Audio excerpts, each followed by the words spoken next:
जय माता दी। नमस्कार आप सभी प्यारे भक्तों को। मैं धर्म रक्षक ऑफिशियल आपकी अपनी भक्तिमय सफर में आपका हार्दिक स्वागत करता हूं। कैसे हैं आप सब? उम्मीद है मां आदि शक्ति की कृपा से आप सब आनंद में होंगे, सुख में होंगे और हर पल मां का आशीर्वाद महसूस कर रहे होंगे। आज का दिन कुछ खास है। आज हम खड़े हैं नवरात्रि के तीसरे पड़ाव पर। ये वो दिन है जब हम उस दिव्य शक्ति का आवाहन करते हैं जो हमें भीतर से मजबूत बनाती है, हमारे भय को हर लेती है और हमें जीवन के हर मोर्चे पर विजय प्राप्त करने का साहस देती है। आज 24 सितंबर 2025 बुधवार के इस पावन दिन पर हम मां दुर्गा के तीसरे स्वरूप मां चंद्रघंटा की महिमा का गुणगान करेंगे। क्या आप महसूस कर रहे हैं वो ऊर्जा, वो कंपन जो ब्रह्मांड में फैल रही है? क्या आप अपने अंदर एक ऐसी शक्ति का अनुभव कर रहे हैं जो आपको हर चुनौती का सामना करने के लिए प्रेरित कर रही है? अगर हाँ, तो ये मां चंद्रघंटा का ही आशीर्वाद है। उनकी कृपा से ही हमारे मन में शांति आती है और हम निर्भय होकर जीवन के मार्ग पर आगे बढ़ते हैं। ये सिर्फ एक कथा नहीं, ये सिर्फ एक पूजा विधि नहीं दोस्तों, ये एक यात्रा है अपने आप को जानने की, अपनी आंतरिक शक्ति को जगाने की। आज हम मां चंद्रघंटा के अद्भुत स्वरूप को जानेंगे, उनकी पौराणिक कथा को एकदम विस्तार से समझेंगे जैसे कि हमारे प्राचीन पुराणों में वर्णित है। हम उनकी पूजा विधि जानेंगे, उनके मंत्रों का जाप करेंगे और सबसे महत्वपूर्ण ये समझेंगे कि मां चंद्रघंटा हमें आज के समय में क्या सिखाती हैं। तो अपनी आंखें बंद कीजिए, एक गहरी सांस लीजिए और मां चंद्रघंटा का ध्यान करते हुए मेरे साथ इस पवित्र यात्रा पर निकल पड़िए, क्योंकि जब मां का साथ हो तो हर राह आसान हो जाती है और हर मुश्किल दूर भाग जाती है। आइए सबसे पहले हम मां चंद्रघंटा के अद्भुत और मनमोहक स्वरूप का दर्शन करें। कल्पना कीजिए एक ऐसी देवी जिनका शरीर सोने के समान चमकीला है, जिनकी आभा से पूरा ब्रह्मांड प्रकाशित हो रहा है। उनके मस्तक पर अर्धचंद्र घंटा के आकार में सुशोभित है, जो उनकी शीतलता और उनके भीतर छिपी भयंकर शक्ति का प्रतीक है। उनकी 10 भुजाएं हैं और हर भुजा में एक दिव्य अस्त्र शस्त्र शोभायमान है। दाहिनी 4 भुजाओं में मां क्रमशः त्रिशूल, गदा, तलवार और धनुष बाण धारण करती हैं। बाईं 4 भुजाओं में कमल का फूल, कमंडलू, जपमाला और अमृत से भरा एक घड़ा है। उनकी एक भुजा वर मुद्रा में है और एक भुजा अभय मुद्रा में, यानी भक्तों को आशीर्वाद और निर्भयता प्रदान करती हुई। उनके हाथों में जो शस्त्र हैं वे केवल असुरों का नाश करने के लिए नहीं, बल्कि हमारे भीतर के अहंकार, क्रोध, लोभ जैसे राक्षसों का विनाश करने के लिए भी है। उनका वाहन सिंह है, जो शक्ति, साहस और पराक्रम का प्रतीक है। मां का ये रूप देखने में तो बहुत शांत और सौम्य लगता है, लेकिन जब वे क्रोधित होती हैं तो उनकी एक गर्जना से बड़े बड़े दानव थर्रा उठते हैं। उनके माथे पर स्थित अर्धचंद्र की घंटी की ध्वनि इतनी तीव्र और भयानक होती है कि असुरों की सेनाएं उसे सुनकर ही रणभूमि से भागने लगती हैं। यही कारण है कि उन्हें चंद्र घंटा कहा जाता है। चंद्र यानी चांद, जो शीतलता और शांति का प्रतीक है, और घंटा यानी घंटी, जो भयानक ध्वनि उत्पन्न कर सकती है। ये रूप हमें सिखाता है कि शक्ति और शांति, सौंदर्य और शौर्य एक साथ रह सकते हैं। मां चंद्रघंटा का ध्यान करने से हमें क्या मिलता है? हमें मिलता है आत्मबल, हमें मिलती है निर्भयता, हमें मिलती है शांति और स्थिरता। उनका ये रूप हमें दर्शाता है कि जीवन में कितनी भी चुनौतियां क्यों ना आएं, कितनी भी नकारात्मक शक्तियां हमें घेरने की कोशिश क्यों ना करें, यदि हमारे मन में दृढ़ विश्वास और साहस है तो हम उन सब का सामना कर सकते हैं। वे हमें सिखाती हैं कि शांत मन से भी भयंकर से भयंकर युद्ध जीते जा सकते हैं। वे हमारे जीवन में संतुलन लाती हैं, हमारे भीतर की ऊर्जा को सही दिशा देती हैं ताकि हम रचनात्मक कार्यों में लग सकें। दोस्तों, जब हम मां के इस रूप का चिंतन करते हैं तो क्या आपको नहीं लगता कि एक अजीब सी शांति और शक्ति आपके अंदर उतर रही है? ये केवल कल्पना नहीं है, ये मां की कृपा है। अगर आप भी इस कृपा को महसूस कर पा रहे हैं और चाहते हैं कि मां का आशीर्वाद ऐसे ही आप पर बना रहे, तो देर मत कीजिए, अभी इस चैनल को सब्सक्राइब कर लीजिए और घंटी वाला बटन दबाना मत भूलिएगा, ताकि मां की कृपा की हर सूचना आप तक सबसे पहले पहुंचे। अब हम आते हैं उस भाग पर जिसका आप सभी बेसब्री से इंतजार कर रहे थे, मां चंद्रघंटा की विस्तृत पौराणिक कथा। ये कथा हमें न केवल उनके स्वरूप के पीछे का रहस्य बताती है, बल्कि हमें ये भी सिखाती है कि धर्म की रक्षा के लिए और अधर्म का नाश करने के लिए एक नारी कितनी शक्ति धारण कर सकती है। ये कथा विभिन्न पुराणों में थोड़ी बहुत भिन्नताओं के साथ मिलती है, लेकिन सार एक ही है। आज हम उस कथा को जानेंगे जो हमें माँ चंद्रघंटा के विशेष स्वरूप के प्राकट्य और उनके महत्व को समझाती है। बहुत समय पहले की बात है, जब स्वर्ग लोक में देवों और दानवों के बीच भयंकर युद्ध चल रहा था। दानवों का राजा था महिषासुर। महिषासुर एक अत्यंत क्रूर और शक्तिशाली असुर था, जिसने भगवान शिव से एक ऐसा वरदान प्राप्त कर लिया था कि उसे कोई भी पुरुष, देवता या दानव मार नहीं सकता था। इस वरदान ने उसे इतना अहंकारी बना दिया था कि उसने तीनों लोकों में हाहाकार मचा दिया। वह स्वर्ग पर अपना आधिपत्य जमाना चाहता था। महिषासुर के अत्याचारों से देवलोक त्राही त्राही कर उठा। देवराज इंद्र, अग्निदेव, वायुदेव, चंद्रदेव, सूर्यदेव सभी देवता महिषासुर के सामने कमजोर पड़ गए। उनके यज्ञ, उनकी तपस्याएं, उनके राज्य, सब कुछ असुरों ने छीन लिया था। स्वर्ग से देवों को खदेड़ दिया गया और वे अपनी जान बचाकर दर दर भटकने लगे। जब स्थिति असहनीय हो गई, तब सभी देवता ब्रह्मा जी के पास पहुंचे। ब्रह्मा जी ने उनकी दुख भरी कहानी सुनी और उन्हें भगवान विष्णु और भगवान शिव के पास जाने की सलाह दी। सभी देवता ब्रह्मा जी के साथ मिलकर कैलाश पर्वत पर भगवान शिव और क्षीर सागर में भगवान विष्णु के पास पहुंचे। उन्होंने अपनी व्यथा सुनाई, महिषासुर के अत्याचारों का वर्णन किया और अपनी हार और असुरों के बढ़ते प्रभाव के बारे में बताया। देवताओं की बातें सुनकर भगवान शिव और भगवान विष्णु को और ब्रह्मा जी को भी अत्यंत क्रोध आया। उनके नेत्रों से अग्नि की ज्वाला निकलने लगी। ये क्रोध इतना प्रचंड था कि उनके भीतर से एक तीव्र प्रकाश पुंज, एक दिव्य तेज बाहर निकला। भगवान शिव के क्रोध से एक प्रकाश निकला, भगवान विष्णु के क्रोध से एक प्रकाश निकला और ब्रह्मा जी के क्रोध से एक प्रकाश निकला। इसी प्रकार सभी देवताओं जैसे इंद्र, चंद्र, वरुण, यम, अग्नि आदि के शरीरों से भी एक एक तेज निकला।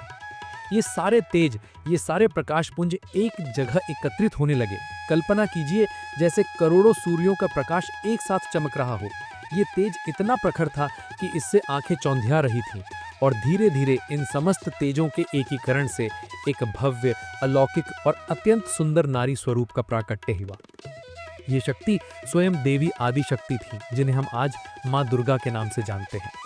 उनका मुख भगवान शिव के तेज से बना, केश यमराज के तेज से, भुजाएं भगवान विष्णु के तेज से, स्तन चंद्रदेव के तेज से, कटी इंद्रदेव के तेज से, जंघाएं वरुण देव के तेज से और ऐसे ही सभी देवताओं के तेज से उनके शरीर के विभिन्न अंग निर्मित हुए।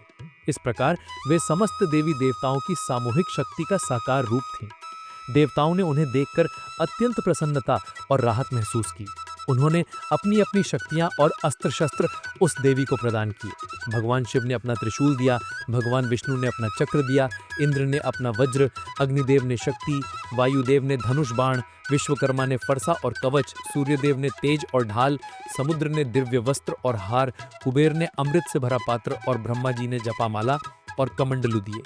ऐसे ही सभी देवताओं ने अपने सबसे शक्तिशाली अस्त्र शस्त्र उन्हें सौंप दिए। अब यहाँ से आती है माँ चंद्रघंटा के विशेष स्वरूप की कहानी।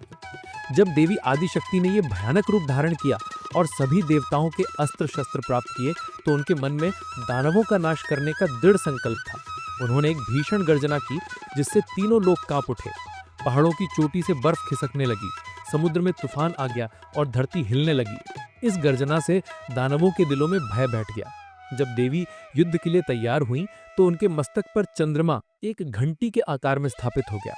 ये चंद्रमा, जो शीतलता का प्रतीक है, उनके क्रोध को भी नियंत्रित करता है और उनके भक्तों को शांति प्रदान करता है। लेकिन जब ये चंद्रमा घंटी की तरह बजता है, तो इसकी ध्वनि इतनी भयानक होती है कि दानवों के हृदय फट जाते हैं। यही स्वरूप जिसमें उनका मस्तक चंद्रघंटा से सुशोभित है, माँ चंद्रघंटा कहलाया।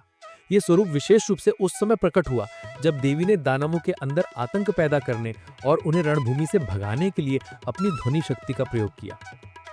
महिषासुर ने जब इस भयंकर ध्वनि को सुना और देवी के अलौकिक रूप को देखा, तो वह पहले तो थोड़ा अचंभित हुआ, लेकिन अपने अहंकार में चूर उसने देवी को चुनौती दी। माँ चंद्रघंटा ने अपने सिंह पर सवार होकर युद्ध भूमि में प्रवेश किया। उनकी घंटी की टंकार से पूरा युद्ध क्षेत्र गूंज उठा। इस ध्वनि से दानवों के शरीर में कंपन होने लगा, उनकी एकाग्रता भंग हो गई और वे भयभीत होकर भागने लगे। जो दानव लड़ने आए, माँ चंद्रघंटा ने अपनी 10 भुजाओं में स्थित अस्त्र शस्त्रों से उनका संहार करना शुरू कर दिया। उन्होंने त्रिशूल से दानवों के शरीर को बेधा, गदा से उनके सिर कुचल दिए, तलवार से उनके टुकड़े टुकड़े कर दिए।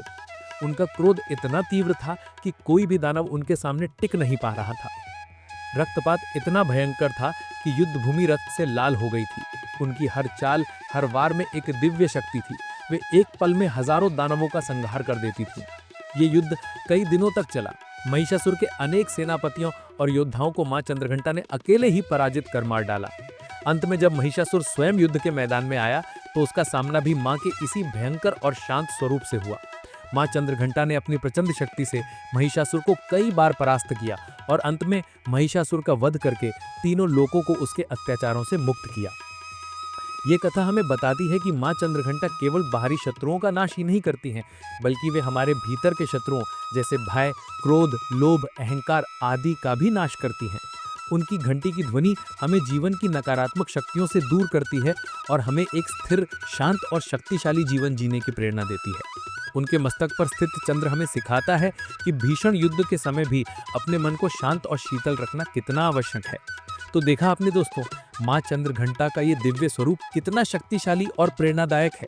उनकी ये कथा हमें सिखाती है कि कभी भी हार नहीं माननी चाहिए और अपने अंदर की बुराइयों को खत्म करने का साहस रखना चाहिए। अगर आप इस कथा को सुनकर भावुक हो गए हैं और आपके रोंगटे खड़े हो गए हैं तो समझिए मां की कृपा आप पर बरस रही है।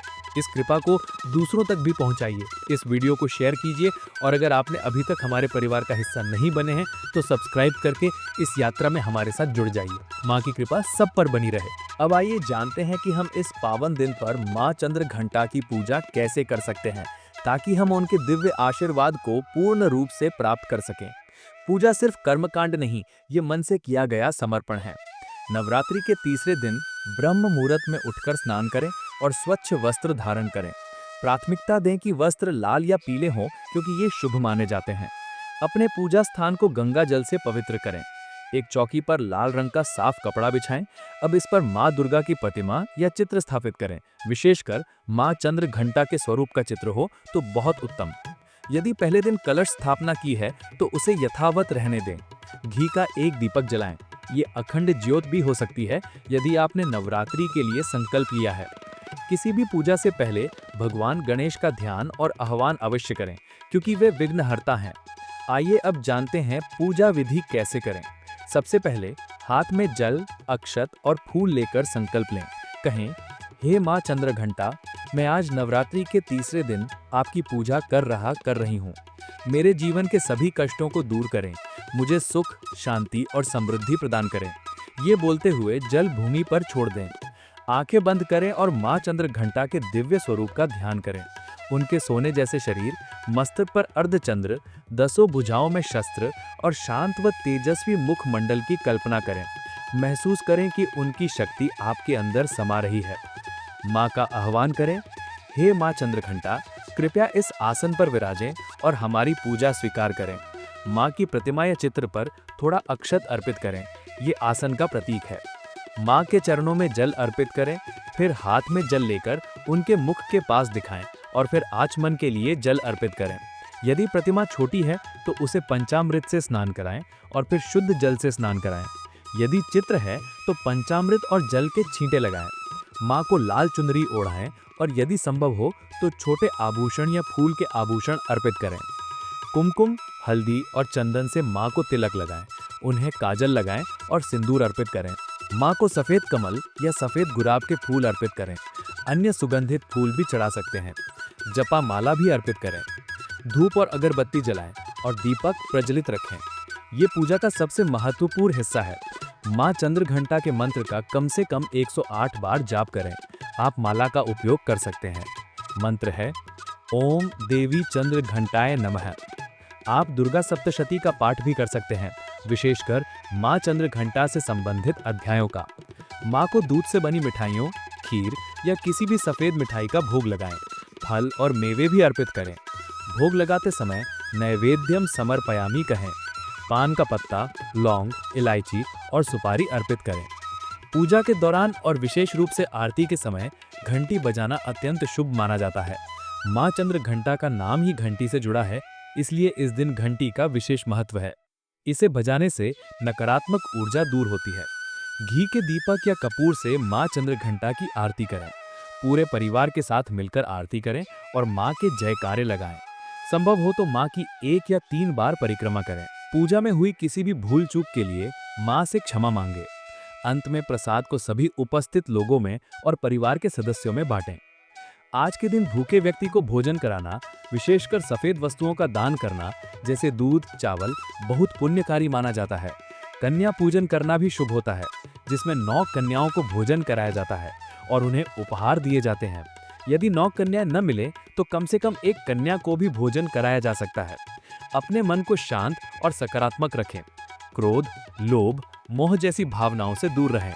इस पूजा विधि को सच्चे मन से करने पर माँ चंद्रघंटा अवश्य ही अपनी कृपा बरसाती हैं। ये सिर्फ बाहरी कर्मकांड नहीं, ये आपके मन की शुद्धि और माँ के प्रति आपके प्रेम का प्रतीक है। जब आप ये सब करेंगे ना, तो आपको अपने अंदर एक अलग ही शांति और सकारात्मकता का एहसास होगा। ये मेरा अनुभव है और ये हर भक्त का अनुभव होता है। अगर आपको ये पूजा विधि विस्तार से समझ आ गई है और आप भी माँ चंद्रघंटा की इस अद्भुत शक्ति से जुड़ना चाहते हैं, तो कृपया इस वीडियो को एक लाइक दीजिए। आपकी एक लाइक माँ के प्रति आपकी श्रद्धा को दर्शाती है और हमें ऐसे ही और जानकारी भरे वीडियो बनाने के लिए प्रेरित करती है। माँ चंद्रघंटा केवल असुरों का नाश करने वाली देवी नहीं है, वे हमें जीवन के हर क्षेत्र में सफलता, शांति और स्थिरता प्रदान करने वाली भी हैं। माँ चंद्रघंटा का सबसे प्रमुख आशीर्वाद है भय से मुक्ति। उनके नाम में ही घंटी की वो ध्वनि है जो नकारात्मकता को दूर भगाती है। जो भक्त सच्चे मन से उनकी आराधना करते हैं, उनके मन से हर प्रकार का भय, चाहे वो मृत्यु का भय हो, असफलता का भय हो या किसी भी अनजान चीज का भय हो, दूर हो जाता है। वे आत्मविश्वास और साहस से भर जाते हैं। जीवन में जब कोई मुश्किल आती है तो वे घबराते नहीं, बल्कि माँ का स्मरण कर उसका सामना करते हैं। माँ चंद्रघंटा की आराधना से मन में शांति आती है, चिंताएं दूर होती हैं और मानसिक स्थिरता प्राप्त होती है। जीवन की भागदौड़ में जब मन अशांत हो जाए, तब माँ का ध्यान करने से हमें एक असीम शांति का अनुभव होता है। वे हमारे मन को भटकने से रोकती हैं और उसे एक बिंदु पर केंद्रित करने में मदद करती हैं। माँ चंद्रघंटा अपने भक्तों को हर प्रकार की नकारात्मक ऊर्जा, बुरी नजर, तंत्र मंत्र और शत्रुओं से बचाती हैं। उनकी घंटी की ध्वनि एक सुरक्षा कवच का निर्माण करती है, जिसे कोई भी बुरी शक्ति भेद नहीं पाती। वे हमें अज्ञात खतरों से भी बचाती हैं। जो भक्त पूरी श्रद्धा से माँ चंद्रघंटा की उपासना करते हैं, उनके जीवन में सुख समृद्धि आती है। उन्हें भौतिक सुखों की भी प्राप्ति होती है। माँ अपनी कृपा से धन धान्य, वैभव और ऐश्वर्य प्रदान करती हैं, लेकिन ये सब धर्म के मार्ग पर चलकर प्राप्त होता है। ऐसी मान्यता है कि अविवाहित कन्याएं यदि माँ चंद्रघंटा की पूजा करती हैं, तो उन्हें योग्य वर की प्राप्ति होती है। विवाहित स्त्रियां यदि उनकी पूजा करती हैं, तो उनके वैवाहिक जीवन में मधुरता आती है। पति पत्नी के बीच प्रेम बढ़ता है और परिवार में सुख शांति बनी रहती है। तो देखा आपने दोस्तों, माँ चंद्रघंटा की कृपा से हमारे जीवन में कितनी सकारात्मकता आ सकती है। ये लाभ सिर्फ कहने भर के नहीं है, ये वो अनुभव हैं जो अनगिनत भक्तों ने महसूस किए हैं। आपको बस सच्चे मन से माँ पर विश्वास रखना है। क्या आप भी इन लाभों को अपने जीवन में उतारना चाहते हैं? क्या आप भी माँ चंद्रघंटा की दिव्य शक्ति को महसूस करना चाहते हैं? अगर हाँ, तो इस चैनल को सब्सक्राइब कीजिए, क्योंकि यहाँ हम ऐसे ही ज्ञानवर्धक और भक्तिमय वीडियो लाते रहेंगे जो आपके जीवन को एक नई दिशा देंगे। माँ की कृपा सब पर बनी रहे। दोस्तों, नवरात्रि का हर दिन अपने आप में एक विशेष ऊर्जा और एक गहरा संदेश लेकर आता है। कई बार लोग पूछते हैं, पूजा के लिए क्या सभी सामग्री होना जरूरी है? मेरा जवाब है, सबसे जरूरी है श्रद्धा। अगर आपके पास कोई विशेष फूल नहीं है, तो एक साधारण फूल चढ़ाएं। अगर प्रसाद बनाने का समय नहीं है, तो एक फल ही अर्पित कर दें। लेकिन मन में माँ के प्रति अटूट विश्वास और प्रेम होना चाहिए। माँ भाव की भूखी है। आज का ये वीडियो आपको कैसा लगा? क्या आपको माँ चंद्रघंटा की महिमा को जानने और समझने में मदद मिली? मुझे कमेंट बॉक्स में जय माता दी लिखकर जरूर बताइएगा और अपने अनुभव शेयर कीजिएगा। मुझे आपके कमेंट्स पढ़कर बहुत खुशी होती है और माँ की कृपा से मुझे और भी ऐसे ही वीडियो बनाने की प्रेरणा मिलती है। याद रखिएगा, नवरात्रि का ये पर्व सिर्फ 9 दिन का नहीं है। ये एक ऐसा अवसर है जब हम अपनी आंतरिक शक्तियों को पहचानते हैं, अपनी कमजोरियों पर विजय प्राप्त करते हैं और एक नई शुरुआत करते हैं। माँ चंद्रघंटा का आशीर्वाद हमेशा आप पर बना रहे। आपके जीवन से सारे भय दूर हों, आपका मन शांत रहे और आप हर क्षेत्र में सफलता प्राप्त करें। हम कल फिर मिलेंगे नवरात्रि के चौथे दिन माँ कूष्मांडा की अद्भुत महिमा के साथ। तब तक के लिए अपने भीतर की शक्ति को जगाते रहिए, सकारात्मक रहिए और माँ का नाम जपते रहिए। चलते चलते एक बार फिर सभी श्रद्धा भाव से बोलिए, जय माँ चंद्रघंटा, जय माता दी।